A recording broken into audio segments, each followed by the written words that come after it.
Bismillahirrahmanirrahim. Alhamdulillahirabbil alamin. Wassalatu wassalamu ala asyrafil mursalin sayyidina wa maulana Muhammadin wa ala alihi wa sahbihi ajma'in. Qala Syekhul Musannifu rahimahullahu ta'ala wa adaman naf'a bihi wa bi ulumihi fid dharaini amin. Wa imra'atun batat wa zawjuha sakhitun 'alaiha. Hadirin hadirat mustami'in mustami'at rahimakumullah. Pengajian kita pada malam Sabtu yang lalu kita memasuki pembahasan makalah yang ke-19 bab 10, makalah yang ke-19 yaitu sabda Rasulullah sallallahu alaihi wasallam. Beliau menyatakan ada 10 kelompok orang-orang yang tidak akan diterima salatnya oleh Allah. Asyaratun nafarin lan yakbalallahu ta'ala sholatahum. Ada 10 kelompok atau 10 macam orang sholatnya tidak akan diterima oleh Allah. Jadi namanya tidak diterima sama dengan tidak sholat.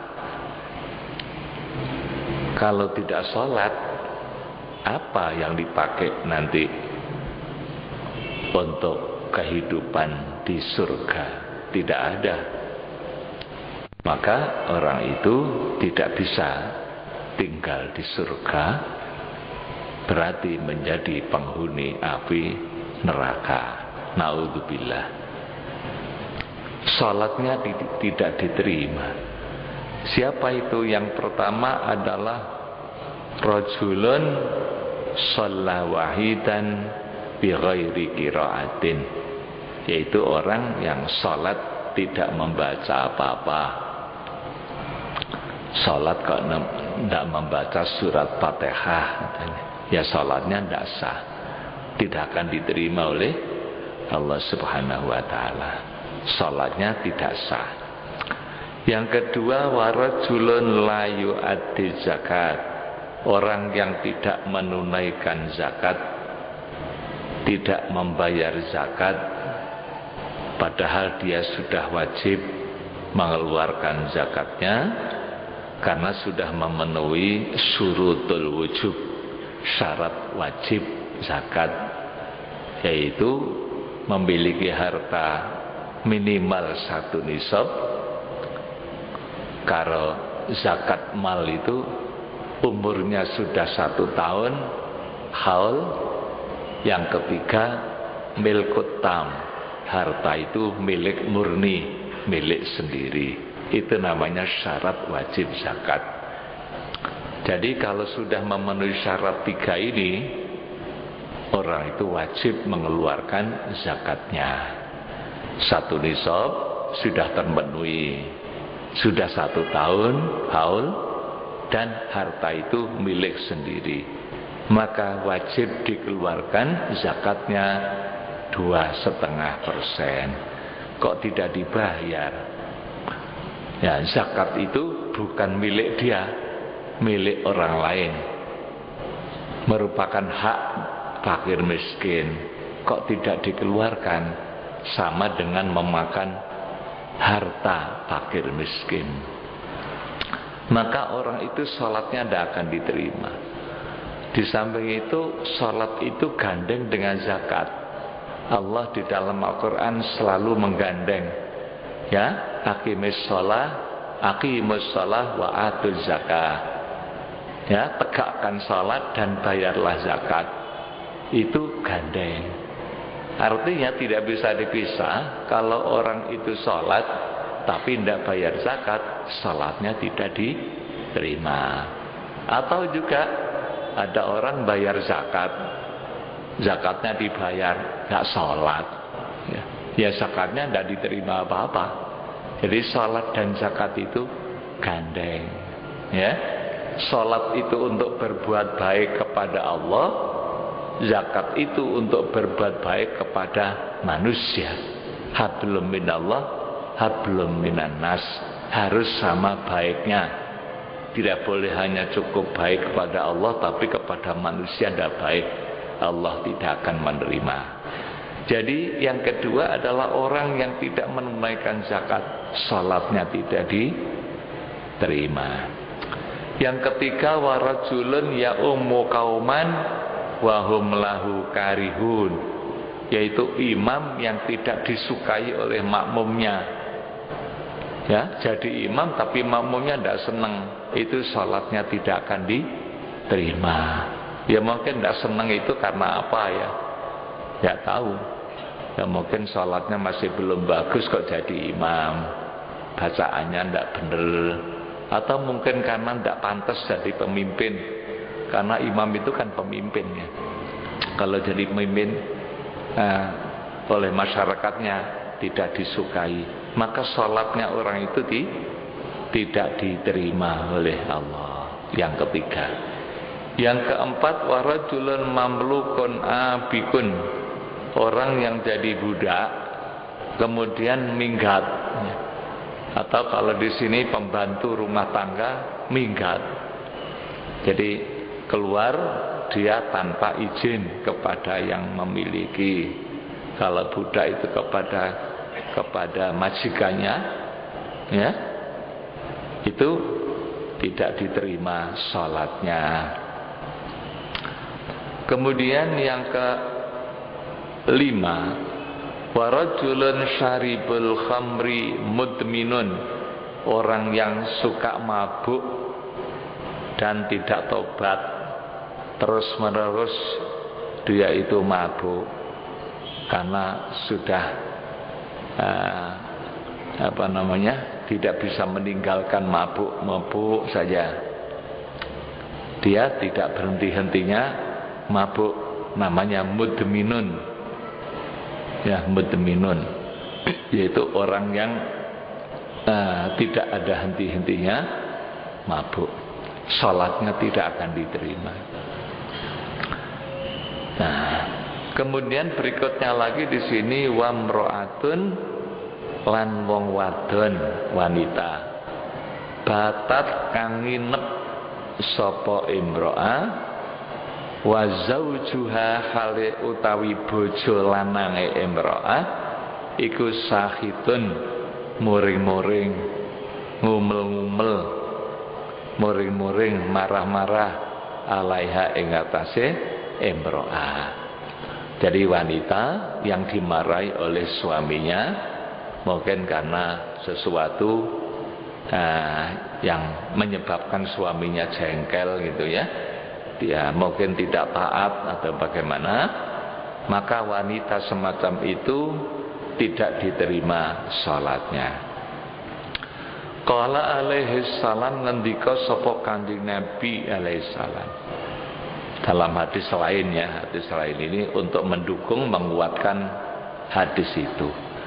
Salatun utai wong telu iku layak balullahu, ora nerima sapa Allah lahum maring salatah, ya, Allah tidak akan menerima tiga kelompok ini salatan ing salat. Wala tus'atu, lan ora den unggahake apa salat, ya, tidak bisa dilaporkan, salatnya itu tidak dilaporkan lahum kadue salatah ila samai maring langit, salatnya tidak diangkat ke langit karena tidak akan diterima oleh Allah. Untuk apa dilaporkan gitu ya, tidak akan dibawa oleh malaikat karena salat itu tidak akan diterima. Siapa itu tiga orang? Dalam hadis ini as-sakronu, suwiji wong kang mabuk, hatta yasihu, sehingga waras sapa sakron, sama dengan tadi ya. Jadi orang mabuk sampai berhenti mabuknya itu. Ya, jadi selama dia itu mabuk, ya, tidak tobat, Allah tidak akan menerima salatnya, dan salatnya tidak akan diangkat ke langit. Wal mar'atu sakhitu 'alaiha zaujuha, lan wong wadon kang muring-muring, ya, 'alaiha ing atase mar'as sapa zaujuha bojo lanange. Seorang istri yang dimarahi oleh suaminya, membikin suaminya jengkel, ya, itu salatnya tidak diterima oleh Allah Subhanahu wa taala. Wal abdul abiku lan kawula budak kang minggat, al abik, ya, sama dengan tadi, ala maulahu ing atase bendorone abdu, hatta yarji'a sehingga bali sapa abdu. Budak yang pergi dari rumah majikannya tanpa izin sampai dia mau kembali lagi. Selama dia belum kembali, ya, dia tidak akan diterima dan tidak akan diangkat salatnya ke langit, ya, kecuali kalau dia kembali. Faya doa mengkondeleh sopo abdu yadahu ing tangane abdu fiyati mawalihi ing dalam tangane gustine abdu, ya, sampai, ya, dia itu kembali lagi ke majikannya dan minta maaf, gitu, ya, menaruh tangannya di pada tangan majikannya, itu maksudnya minta maaf, gitu, ya, salaman minta maaf, ya, kemudian barulah dia diterima lagi salatnya, gitu. Oleh karena di sini sudah tidak ada perbudakan, ya, yang ada cuma pembantu-pembantu. Itu barangkali bisa dikiaskan dengan ini. Kemudian faya doa wa yadahu biyadi mawalihi. Kemudian berikutnya lagi yang tidak diterima oleh Allah salatnya, wa mra'atun lan wong wadon khurratun kang merdeka. Wanita merdeka artinya bukan budak, tusolli kang salat sapa imra'ah bi ghairi khumarin, ora kelawan kudung. Wanita yang salat tanpa kudung artinya terbuka auratnya, ya. Ya, aurat bagi wanita itu kan seluruh tubuh kecuali wajah dan tapak tangan. Jadi selain wajah dan tapak tangan, wanita, ya, itu harus tertutup seluruhnya. Jangan sampai ada rambut yang nampak walaupun hanya satu, ya, salatnya tidak sah karena berarti auratnya nampak, tidak tertutup, ya. Sama dengan ini waktu tawaf, ada ceritanya wanita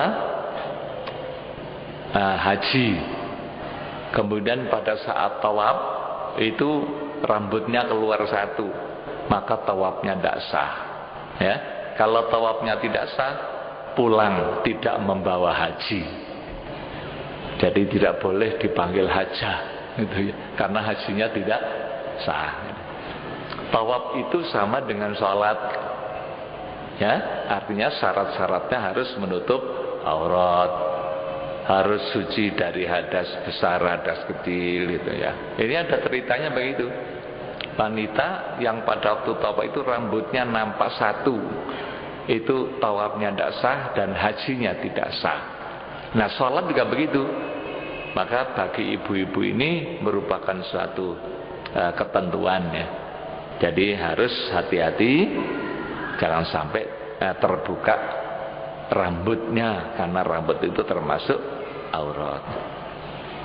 Jadi hurratun tusalli bi ghairi khumar. Wa huwa utawi khumar, apa itu?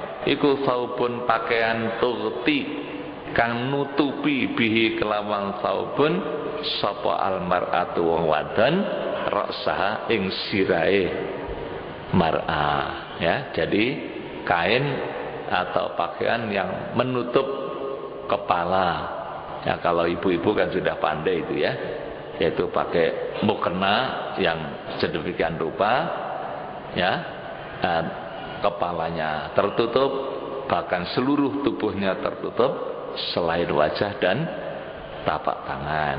Itu ketentuan dari Rasulullah. Kalau Rasulullah dari mana? Ya tentunya dari Allah. Jadi harus diikuti, itu namanya syariat ya. Jadi syariat itu harus diikuti sesuai dengan tuntunan. Ya, umat Islam harus mengikuti tuntunan syariat. Ibadah itu ada tuntunannya. Jadi tidak hanya sekedar ibadah. Bagaimana tuntunannya? Salat, zakat, puasa, haji, itu semua ada tuntunannya.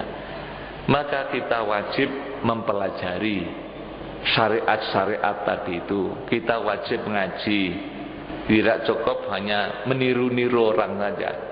Salatnya hanya meniru orang, ya, rukuk sujud, padahal banyak kesalahannya.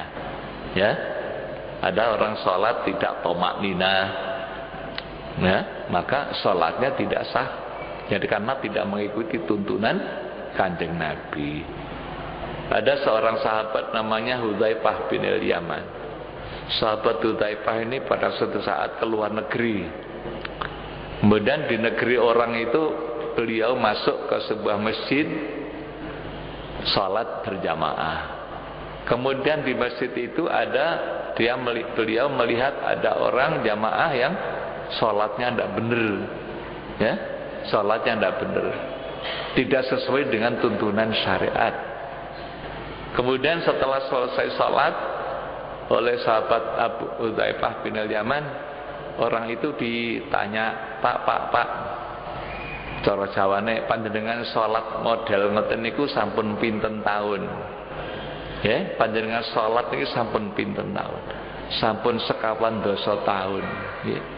Umpami sampean sedo mati, ya, panjenengan salat tetep ngoten, sampean boten saged mlebu swarga. Bab salat sampean mboten cecek, ndak salat tidak sesuai dengan tuntunan Kanjeng Nabi. Kaget, ya. Lajeng terus pundi? Akhirnya oleh sahabat Abu Hudzaifah dipetunjukkan begini, ya, salat itu harus ada tomak ninahnya. Ora kena terus langsung, ya, boten kate tomak ninah. Diurui, ya, sampai bener. Nah, setelah bener ditinggal. Jadi salat itu ada tuntunannya. Ibadah apapun ada tuntunannya. Semua itu dari Rasulullah dari Allah Subhanahu wa taala. Maka tidak boleh ngawur. Di dalam menjalani perintah Allah ini harus mengikuti tuntunan. Ini ya. Jadi antaranya ini ada orang wanita kok salat terbuka auratnya, kepalanya itu ada yang nampak. Ya. Maka sholatnya tidak diterima oleh Allah, gitu ya. Kala ngendika bahwa fa bentuk di togti bihi almar'atu rasaha. Terus berikutnya lagi orang yang tidak diterima sholatnya oleh Allah. Wa akilur riba lan wong kang mangan riba. Orang yang makan harta riba itu salatnya tidak diterima. Ya. Nganakno duit mana? Ya pakai bunga-bunga. Ya bunga-bunga itu sudah jelas para ulama seluruh dunia mengharamkan bunga. Itu sudah jelas, tidak usah diuraikan lagi. Kala ngendika sapa ba'duhum setengah ulama. Karena itu sistem ekonomi Yahudi. Jadi sistem ekonomi Yahudi itu bunga itu. Itulah sebabnya di Indonesia ini oleh para ulama diupayakan, ya, pemerintah supaya membentuk bank-bank syariat. Ya, bank-bank syariat itu ditentukan dengan syariat. Jadi tidak pakai bunga tapi memakai bagi hasil, ya, bagi hasil. Itu sesuai dengan syariat, ya. Nah, kenapa kok masih ada saja? Masih tetap berjalan terus, ya, bank-bank konvensional itu karena masih dibutuhkan, masih belum bisa dilepaskan begitu saja. Karena untuk menuju ke sana itu tidak mudah, karena ini menyangkut masalah sistem ekonomi. Tapi yang jelas ulama sudah memberikan garis ini, mana yang halal, mana yang haram.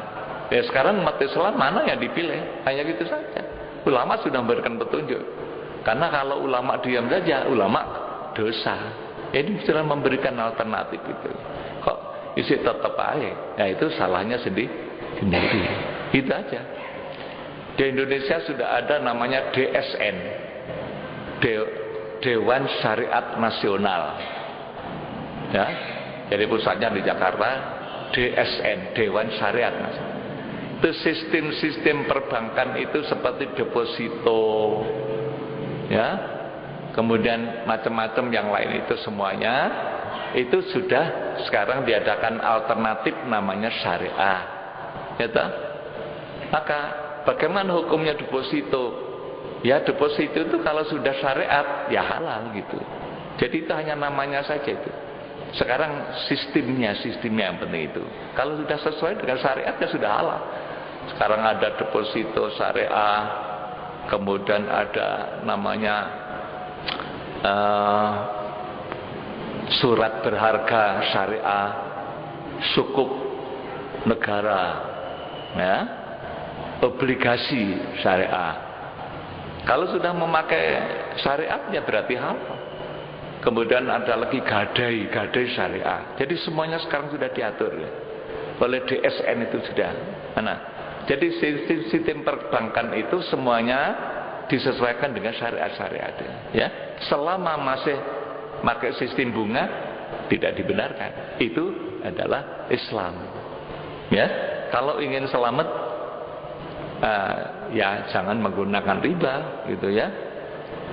Qala ba'duhum ngendika sapa setengah ulama warada wis tumeka apa hadis anna akalata riba setuhune pira-pira wong kang mangan riba iku yusaruna dan kumpulake kabeh ya, nanti pada hari kiamat dikumpulkan di padang mahsyar fi sifatil kilabi yang dalam bentuk pira-pira asu wal khonaziri lan pira-pira babi celeng gitu ya. Ada hadis ya kanjeng Nabi dawuh, pemakan riba itu nanti pada hari kiamat akan berubah, nyata bentuk tubuhnya menjadi bentuk tubuh anjing dan babi. Kan ngeri dong ya. Ya, yusaruna. Jadi bangkit dari alam kubur itu sudah, ini pengajian yang lalu kan sudah ada itu ya. Bentuknya sudah berubah jadi dari manusia menjadi anjing dan babi. Ya. Kenapa? Min ajli khilatihim, saking arae kerenae. Ya, akalatur riba. Ala akle riba ing atase mangan riba. Nah, karena ada rekayasa gitu ya. Jadi rekayasa ya, rekayasa yang istilahnya itu bagaimana caranya supaya tidak jadi riba. Nah, itu namanya rekayasa ya. Rekayasa itu. Nah, itu di sini disamakan dengan kejadian pada zaman Bani Israel dulu. Kama musikha kaya oleh dan busek dihapus sapa ashabus sabti bira-bira wong kang duweni riwayate dina Sabtu. Pada zaman Bani Israel itu hari mulia, bukan hari Jumat, tapi hari Sabtu, hari Sabat. Maka pada hari Sabtu itu hari mulia. Sebetulnya aslinya Jumat, tapi mereka sendiri memilih Sabtu gitu ya. Maka oleh Allah ya ditetapkan ya Sabtu itu, karena kamu milih Sabtu. Tapi harus hati-hati. Kalau sudah hari mulia, hari Sabat, kamu jangan sampai melanggar. Ya, itu aturannya. Pada saat itu pekerjaannya ashabus Sabat ini adalah nelayan. Ya. Jadi kalau sudah hari mulia hari Sabtu tidak boleh melayar, tidak boleh mencari ikan, harus pray. Ya. Kalau sekarang umat Islam kan hari Jumat itu ya. Itu dulu hari Sabtu. Nah, kemudian mereka membuat rekayasa. Memang pada hari Sabtu itu usianya lah begitulah. Kalau sudah hari Sabtu itu ikannya besar-besar keluar gitu. Kalau tidak hari Sabtu kok gak ono Pak. Ono sing metu cilik-cilik, tari-teri-teri gitu. Tapi kalau sudah hari Sabtu besar-besar itu keluar semua. Gitu. Padahal hari Sabtu tidak boleh cari ikan. Itu namanya ujian. Sabar enggak dengan hukum Allah? Nah, mereka membuat rekayasa. Apa rekayasanya? Ngene ae. Ya toh? Membuat rekayasa, yaitu membuat belumbang. Membuat belumbang pada hari Jumat. Ya. Kemudian hari Sabtu keluar ikannya itu. Masuk ke belumbang ini. Nah, ya. Kemudian hari Sabtu masuk, ikan itu masuk belumbang. Kemudian hari Minggu diambil, kemudian dimasak. Itu namanya rekayasa, ya. Kemudian di sini ashabus sabya hatta takhayyalu, sehingga gawe kerenah sapa ashabus sabt, membuat rekayasa ala istiadil khitan ing atase mburu iwak. Ya, allati nahahum kang wis nyegah ing ashabus sabt sapa Allah Gusti Allah. Allah telah melarang kepada mereka tidak boleh mencari ikan, memburu ikan pada hari Sabtu. An istiyadiha, saking buru iwak yaumas sabti dalam dina Sabtu. Karena dilarang. Padahal hari Sabtu itu ikannya besar-besar. Fahafaru, mongko ngeduk sapa ashabus sabti laha krana iwak. Ya. Khaydonan. Ya. Hidonan ing pira-pira belumbang. Jadi mereka membuat belumbang. Ya, di tepi laut itu ya. Takau kang tumiba apa iwak hitan fiha ing dalem hidonan yaumas sabti ing dalem dina Sabtu. Pada hari Sabtu ikan itu masuk ke belumbang tadi itu. Kalau mungkin jaring, ya jaringnya dipasang hari Jumat, atau pancingnya dipasang. Ya, dikasih makanan hari Jumat, hari Sabtu ikannya keluar, makan pancing kan gitu ya. Ya, makan pan kena. Nah, kemudian hari Sabtu tidak diambil karena dilarang dah. Nah, ngambilnya hari Ahad. Itu namanya rekayasa gitu ya. Ya tahayyaluna, ya. Hatta ya'khuduha yaumal ahad ana ing dalam dina Ahad. Nah, falamma fa'alu mongko tetkalane nglakoni sapa ashabus sabda ka ing kono-kono, ya, ngeduk belumbang, ya. Ketika mereka itu melakukan seperti itu, masakhum mongko mbusek ing ashabus sabti sapa Allah, mereka dirubah qiradatan ing dadi kethek, ya, kera, wa khonazira lan pira-pira babi, ya. Itu diabadikan cerita itu di dalam Al-Quran. Jadi dalam Al-Quran itu diceritakan untuk memberikan peringatan, ya, keperingatan kepada semua manusia sampai hari kiamat. Itu diabadikan dalam Al-Quran, cerita seperti itu, ya. Jadi orang yang melanggar, ya, itu sudah ada bukti-bukti pelanggaran itu akibatnya sangat-sangat menyesalkan, ya. Akibatnya sangat-sangat mengenaskan, yaitu azab Allah turun.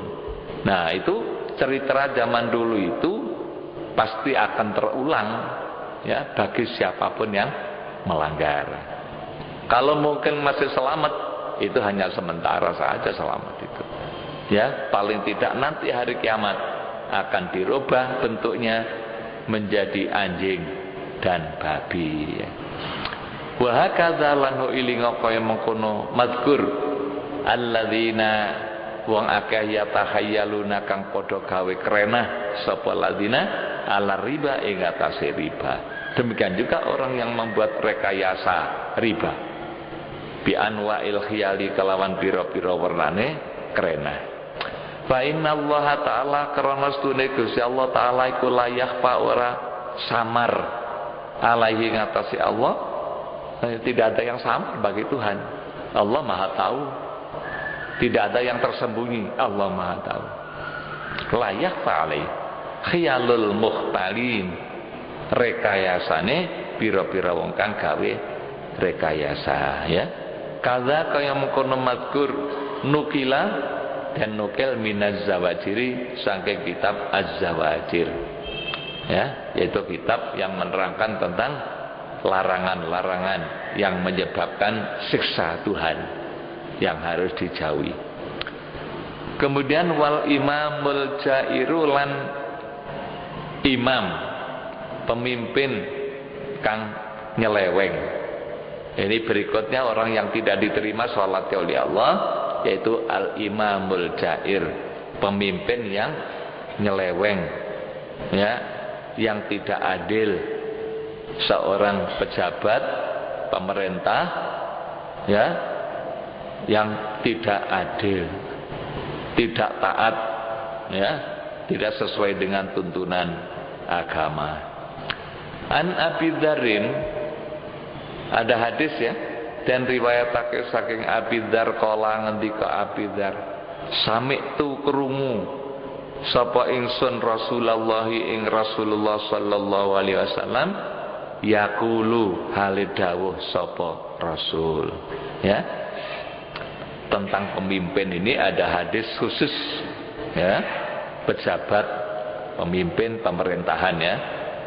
Yuja'u bakal den tekaake sapa bil wali ya, wong kang dadi pemimpin pemerintahan. Wali itu ya wali kota, bupati ya, gubernur sampai presiden ya. Itu nanti pada hari kiamat akan didatangkan yaumal kiamati dalam tindakan.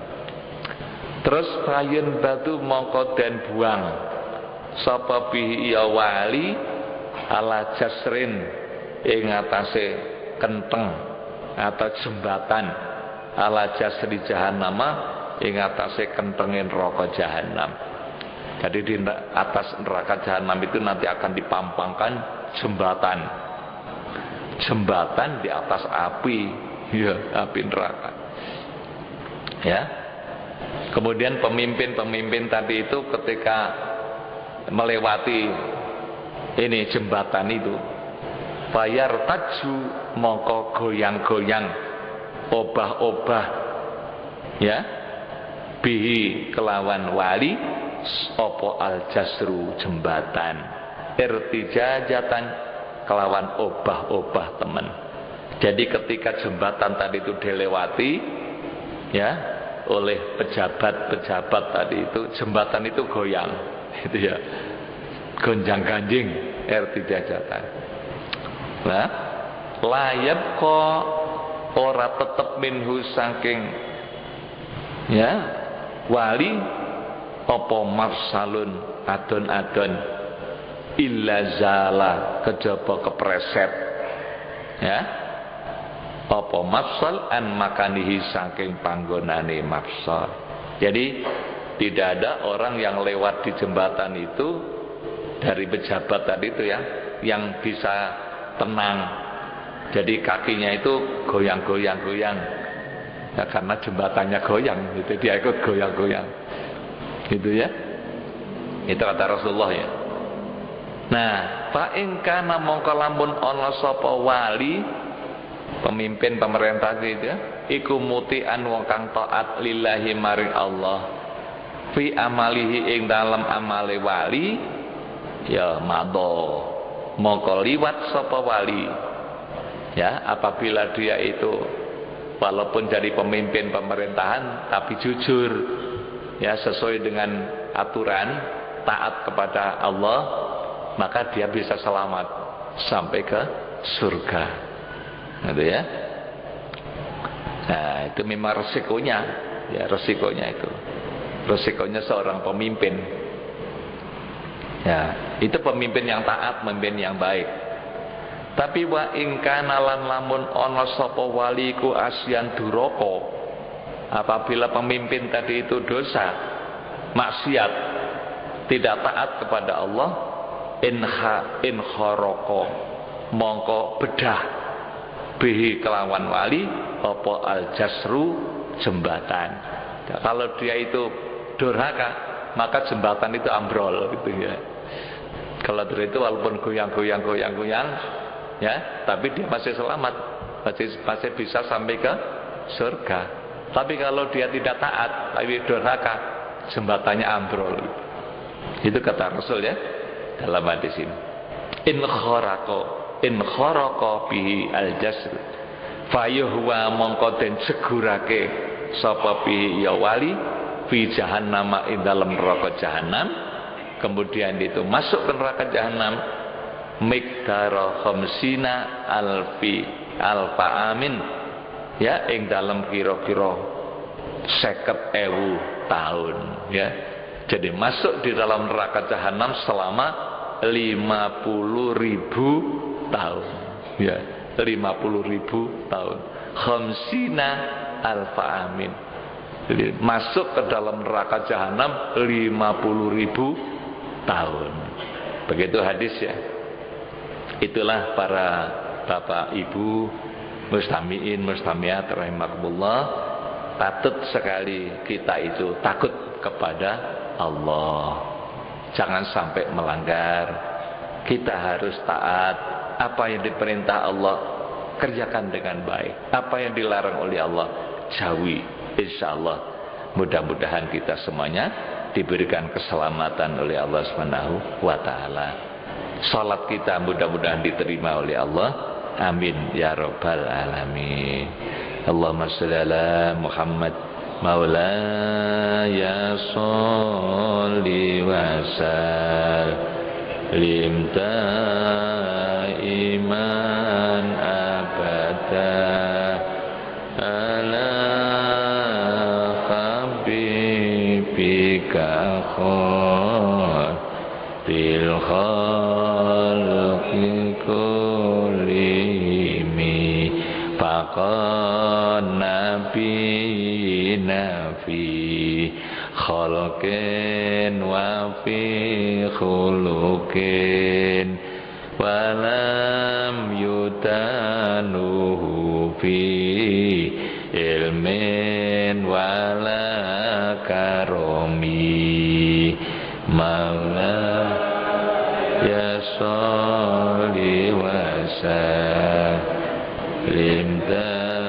daiman abada ala habibika khairil khalqi kulli wa kulluhum min rasulillahi multamisun gharfan minal bahri au rashfan minatiyami